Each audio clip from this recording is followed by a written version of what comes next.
Leaving a baby behind. Where have you been all this time? I could hear crying outside the house the whole time, bellowed my neighbor, George, with his wife, Julia, visible behind him. Even as I received cold stares from Julia and the neighbors who gathered like arrows, I couldn't understand what was going on. And for good reason. I don't have a baby in my house? I asked George, bewildered, and he looked at me in surprise. But George, insisting he heard a baby's cry, didn't back down. Similarly, the neighbors and Julia agreed, saying they too heard a baby. Please don't lie. We definitely heard a baby crying. But I don't even have grandchildren, I really don't know. It seemed my words weren't believed.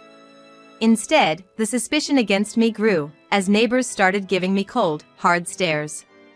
Then, the harassment worsened. Once, a paper labeled liar was stuck on my door, and a neighbor told me to stop causing trouble as we passed each other. Lately, I've been scared to even meet my neighbors, making going outside daunting. But that day, I had my annual health checkup, so I reluctantly went outside and hurried to the hospital. As I finished at the reception and waited, I saw a familiar face walking from the gynecology department. Emily! I couldn't help but call out her name. She was Emily Johnson, a childhood friend of David and the others. I ran up to her and started talking. Surprisingly, the truth she revealed became the key to solving this issue. My name is Susan Miller. After graduating from high school, I married a man I met through a blind date arranged by my boss at work. He was 10 years older than me, and while we often didn't see eye to eye, we somehow made our marriage work. 2 years into our marriage, I was thrilled to find out I was pregnant with our son, David. I had believed my husband would be happy too, but instead, he grew distant, refusing to acknowledge David and eventually asked for a divorce. After the divorce, I learned from acquaintances that my husband had been having an affair with a young woman who had recently started working at his company. The revelation that he had been unfaithful and was unwilling to even pay child support for our son filled me with anger. However, for the sake of my precious son, I continued to work, switching jobs after the divorce and starting a new life. Having lost my parents at a young age and with few relatives to rely on or friends to confide in, I felt anxious about raising David on my own. But seeing his smiling face when I came home gave me the strength to keep going. David grew up to be a kind-hearted and earnest young man, excelling academically through elementary, middle, and high school, and was expected to go to a prestigious university. However, he decided not to pursue higher education. Despite his teachers advising him to go to college, I worked extra shifts to ensure we wouldn't struggle financially if he chose to go. But he didn't want to burden me and chose not to attend. As a single mother working late nights, I worried him. His unexpected decision brought me to tears. I had always hoped he would go to college and learn as much as possible. Ideally, as a mother, I should have been able to support him through college, but he couldn't bear to see me work so hard anymore. Mom, I'm going to work too, so you don't have to worry about me anymore. I'm an adult now, he said. The thought of my son, who used to cry so much, worrying about me was incredibly touching. At the same time, I didn't want to make him worry any more than he already had. Once he started working, he began contributing to the household, which made it possible for me to work less. His stable job at a major company helped ensure a steady income. After 5 years of working, David married his childhood friend, Rhea, a kind and caring woman who worried about me and suggested we live together. David had been talking to Rhea about me since they got married. They even bought a new house for us all to live in together. So, I moved out of the cheap apartment I had lived in since the divorce and started living with David and his family. I'm so grateful to David, who has grown up and become a responsible adult. Thank you for everything you've done for me, I said to him, filled with gratitude and guilt. He replied with the same smile he's always had, saying he was happy to live with me. I want to give back to you for raising me on your own. I still remember tearing up at those words, deeply moved by my son's concern. Time has passed, and now David has been promoted and is doing well at work. I had hoped to see my grandchildren, but since both David and Rhea work, they haven't had children yet. Still, I started saving money, hoping it would help them in the future. My hardships are a small price to pay if it benefits my grandchild someday. You don't need to worry, Mom. I'm working too, David would say, looking concerned. I'd shake my head slightly and reply, I want to work. Having savings for emergencies is important. There was a time in the past when my ex-husband secretly got into debt over his obsession with gambling. When the repayment day came, he couldn't pay back, and scary people even showed up at our house. That time, I managed to settle the situation by giving away all the savings I had made in place of my ex-husband. Since then, I've been diligently saving money, keeping it in my bank account for any emergencies. It was about 1.5 years after I started my part-time job. That day, there was a family gathering, so I had been at my relative's house since morning. It had been years since our last meeting, so we had a lot of catching up to do, and time flew by quickly. Usually, Ria and I share household chores, but that day she suddenly had to work, leaving me in charge. I needed to prepare dinner before David and the others returned home. When I hurried back home, I noticed a familiar face standing in front of the house. There were a few neighbors and George, our next-door neighbor. As I rushed to the front of the house, wondering what had happened, George, noticing me, suddenly burst out in anger. Where have you been all this time, leaving a baby alone? The baby has been crying outside the house the whole time. Behind George, who was yelling at me, I could see his wife, Julia.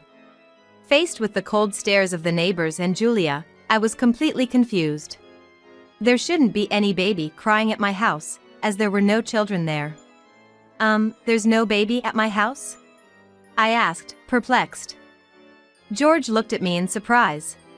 But he insisted that he had heard a baby crying. Agreeing with George, the neighbors and Julia also claimed they heard the baby's cries. Don't lie. We definitely heard a baby crying. But I don't have grandchildren either. I really don't know anything about it. My explanation didn't seem to convince them. Instead, the distrust towards me seemed to grow, and the neighbors started to glare at me coldly. In the end, no one listened to my side of the story. I decided to tell David and the others about the incident. David looked puzzled, but his wife, Ria, just suggested it might have been a misunderstanding. But everyone heard the baby crying. Maybe it was the sound from the TV, or it could have been the vacuum cleaner that sounded like that.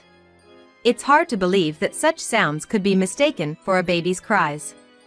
David didn't seem interested in identifying the source of the noise, just suggesting it was probably a mistake. As I struggled with my dissatisfaction, Ria abruptly ended the conversation.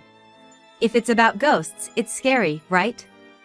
Let's just drop this topic. Was Ria always the type to cut into conversations and end them like this? But, faced with her cheerful voice, I couldn't say anything else. In the end, the cause remained unknown, and the topic was dropped. A few days later, as I was returning home from my part-time job as usual, I bumped into George and his wife. As we passed each other, I greeted them. But they didn't greet me back. Instead, George approached me angrily. Enough is enough. Your baby is too loud. As I said before, there's no baby at my house. Despite my words, George shook his head, insisting it was a lie, and began shouting in front of my house. The baby might be in danger. Don't scream at or hurt the baby, he irrationally accused. I pleaded with him to stop spreading baseless lies, but George wouldn't listen. As he continued to raise his voice in front of my house, neighbors started peeking out of their windows to see what was happening. Unable to withstand the stares of those around me, I eventually shouted out. There's really no baby here. Please stop spreading lies. As I said this, George glared at me intensely and spat out, liar, before walking away. I let out a small sigh over this baseless accusation. Why would they hear a baby's cry coming from my house? David and Ria couldn't figure it out either, and it's not like Ria had a secret child. The more I thought about it, the more it confused me, and I even started to get a headache. But the harassment from George and the others didn't stop there. Once, a paper labeled liar was stuck on my door, and another time a neighbor told me, "Stop causing trouble," as we passed each other.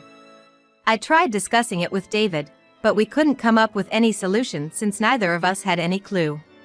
Amidst accumulating fatigue and worry, I continued with my daily life. Recently, I've been afraid to even meet my neighbors, making it hard to step outside. However, on that day, I had my annual health checkup and had to go out, so I quickly headed to the hospital.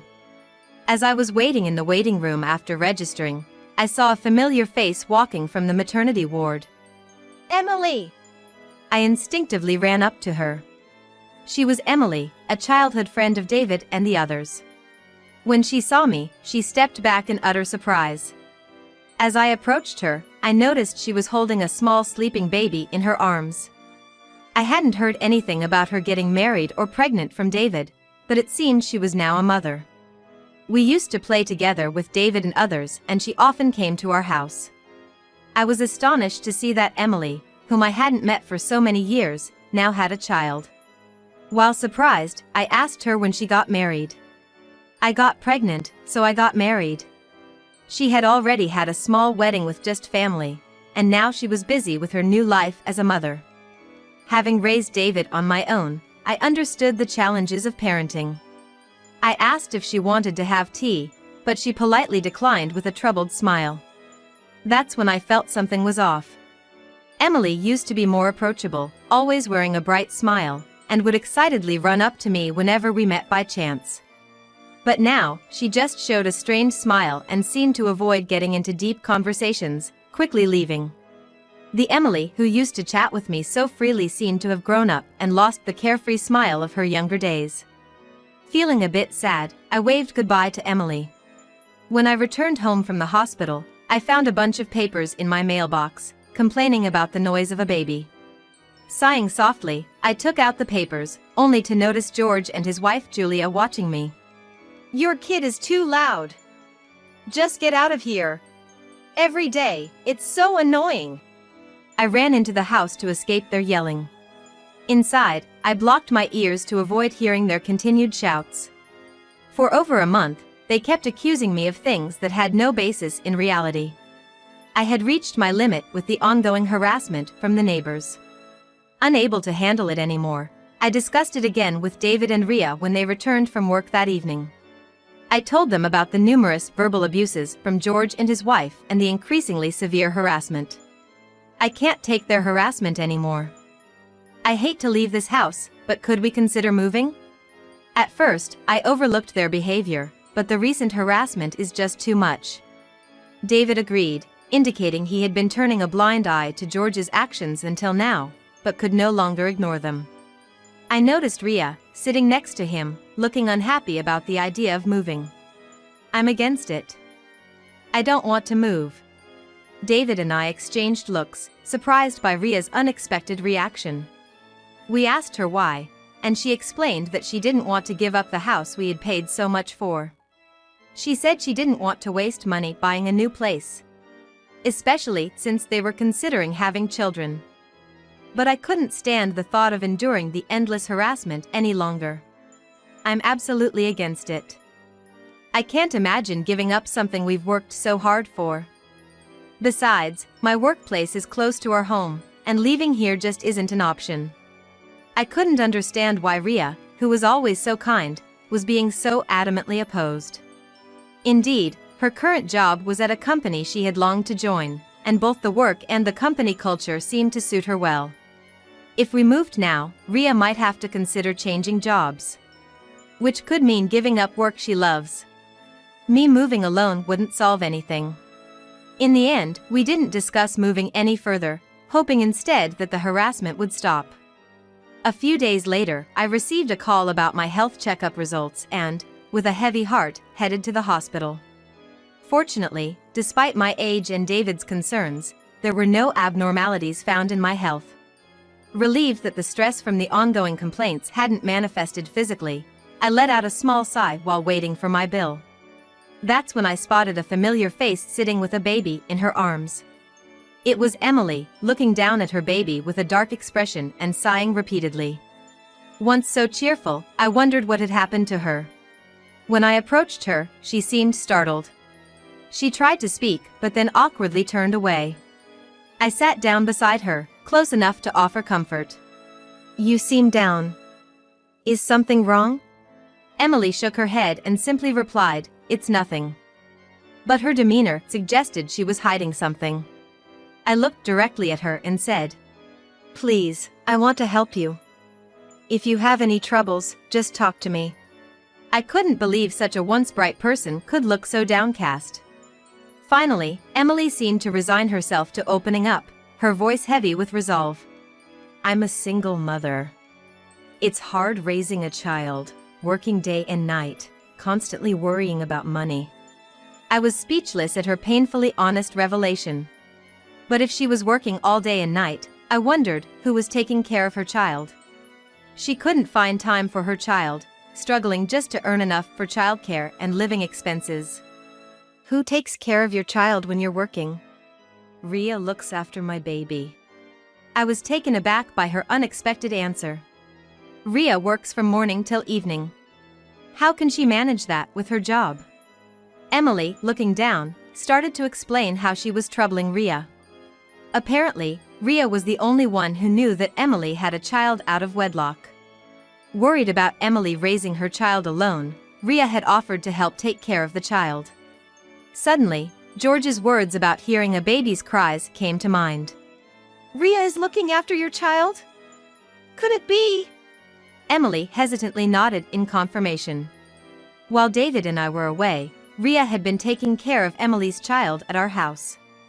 All this time, I thought the accusations were baseless, never imagining a baby was actually crying. Feeling guilty for thinking it was all unfounded harassment, I exclaimed. "Why didn't she talk to me about this?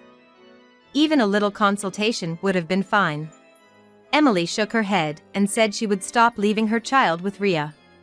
"I can't burden Ria anymore. She's already attracting attention at work because of this." It seems that Ria had been taking time off work to care for Emily's child, but her increasing absences had begun to raise suspicions from her boss. Recently, it's become harder for her to take time off. Emily declared that she would no longer rely on Ria and would take care of her child alone. I couldn't just stand by and watch Emily struggle. I wanted to help her in Ria's stead. I longed to see her smile again, like she used to. With that determination, I offered to take care of Emily's child. "There's no way I can just leave you struggling like this. Let me help." Emily, tears in her eyes and looking apologetic, thanked me. That very day, she explained the situation to Ria. This would relieve Ria of the need to take time off work to care for the child, and would alleviate Emily's parenting anxiety. I immediately discussed the situation with my workplace and managed to reduce my shifts, deciding to take care of the child. The child, still very young, was quiet, ate well, and slept soundly, but initially cried loudly upon realizing I was not their mother. It reminded me of David when he was young, bringing back nostalgic feelings.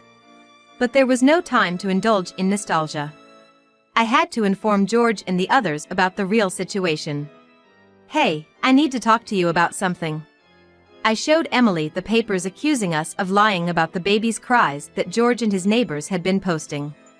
Although she looked shocked, I explained the situation and suggested we go to George's house to apologize. Emily, unaware of the situation, looked remorseful, but I was sure George would understand once we explained. On another day, Emily and I went to George's house to discuss the matter. I hoped that a proper explanation and apology might stop the harassment.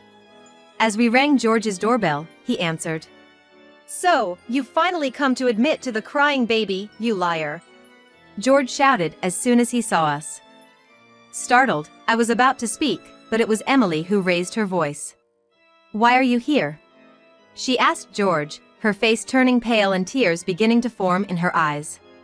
She moved protectively behind me. But it was George who showed the most panic. "Why are you here? I told you we were done with each other." At the sight of Emily, George's anger was apparent.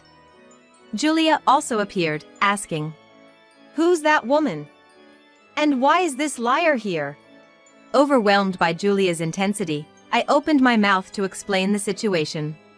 But just at that moment, Emily, who had appeared behind me, glared at Julia and shouted, "He's my ex-boyfriend.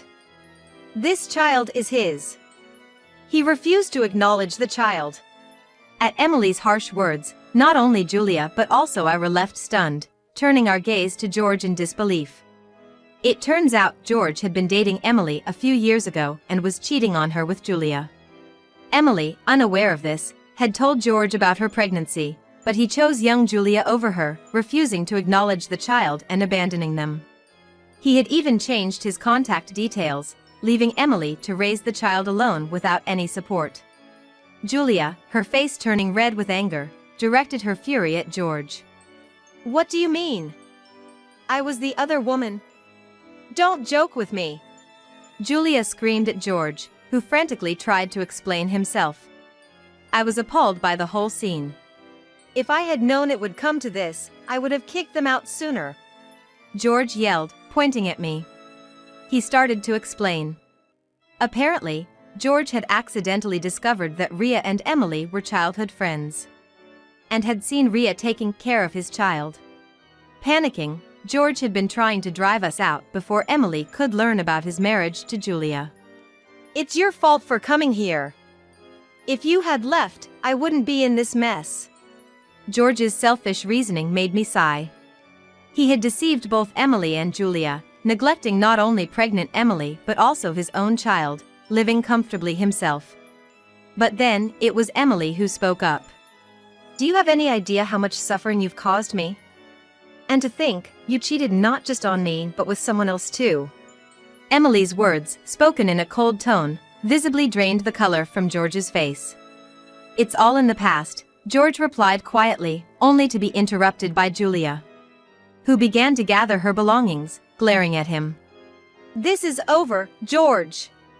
You cheated and had a child without telling me? That's the lowest. If I had known, I never would have married you." She declared her intention to leave. George, apparently caught off guard by Julia's reaction, desperately tried to stop her, but she spat out that she would divorce him and demand alimony. That day, we left George's house, unable to do anything further. Julia's outcry was so loud it seemed to have prompted complaints from the neighbors, and it appears they eventually divorced. Emily, too, consulted a lawyer about George's failure to pay child support. Thanks to all of you. I never even considered consulting a lawyer, thinking I had to do everything myself. It costs money and time, but I plan to have the lawyer calculate everything that's owed. George was eventually ordered to pay child support, including the back payments he had missed. He started working a second job, desperately trying to make enough money. Meanwhile, with less financial worry, Emily reduced her work hours, gradually increasing the time she could spend with her child. Emily and I have kept in touch, and I've been able to enjoy a good relationship with her and her child. Recently, I've noticed her smile returning, the one she had lost. With George and his family gone, a peaceful daily life has returned to us.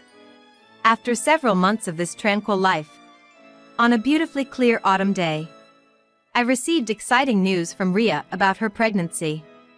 David, who had longed for a child, was overjoyed at the prospect.